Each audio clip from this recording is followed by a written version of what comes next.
Assalomu alaykum. Hozir biz bemorimizga vakuumli protez tayyorladik. Vakuumli protezimizni hozir o'tirishini, qanaqa baquvvatligini ko'rsatib beramiz. Bismillah. O'tkazdik. Eshitgan bo'lsanglar mana so'rib oldi. Ovoz chiqdi. Havo chiqib ketdi. Ovoz chiqdi shuni hisobiga. Endi mana protezni ushlaymiz. Ushlab turib silkityapmiz. Boshga qo'shilib silkyapti mana. Ko'rayotgan bo'lsanglar.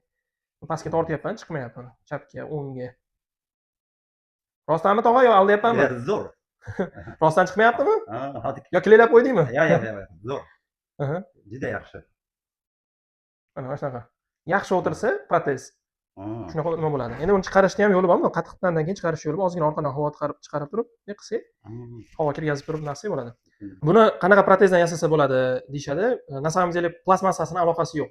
Eng arzon plastmassadan shunaqa qilib effekt qilib yasasa bo'ladi. Faqat endi yaxshi plastmassani afzallik tomoni hech chaqirmaydi, ovqat yig'ilib qolmaydi, allergiya chaqirmaydi, qizarmaydi, milklar. Shu tomoni yaxshi. Albatta 2 mahal bir kunda ichlari bilan yaxshilab yuvib turish kerak, tozalikka amal qilish kerak. Spesialni tayyorlangan og'iz chayqaydigan suyuqliklarga solib qo'yilsa, ertalab taqishga, kechasiga solib qo'yilsa, ertalab taqishga sveji bo'lib turadi. Ko'pchilik xohlaydi, mana shu tag'lay ingichka bo'lishini xohlaydi. Tag'layda agar ingichka qiladigan bo'lsak, kalta qiladigan bo'lsak, bo'yidan hozirgidaqa effektga erisha olmaymiz. Vakuum bo'lmaydi. Protez tushib ketaveradigan bo'lib qoladi. Shuning uchun shu holatga moslashishga harakat qilish kerak. Moslashiladigan davr 21 kun, 3 hafta. Ko'pchilik taqadi, yaxshi moslashamanimda 1-2 haftaning ichida bir chekkaga olib qo'yadi. Bunaqa qilish noto'g'ri. 2-3 haftaning ichida o'zi jaq moslashib ketadi, og'iz moslashib ketadi, talaffuzlar, gapirishlar hammasi joyiga kelib ketadi. Taqib yurish kerak faqat. Adaptatsion period mana shunaqa 21 kun. Ko'proq gaplashish kerak, talaffuz bilan kitob o'qish kerak, ovozni chiqarib. Qurut, qandlar so'rib tursa ham moslash oson bo'ladi. Endi mana past taqamiz. Mana havo kirdi. Vakuum hosil bo'ldi.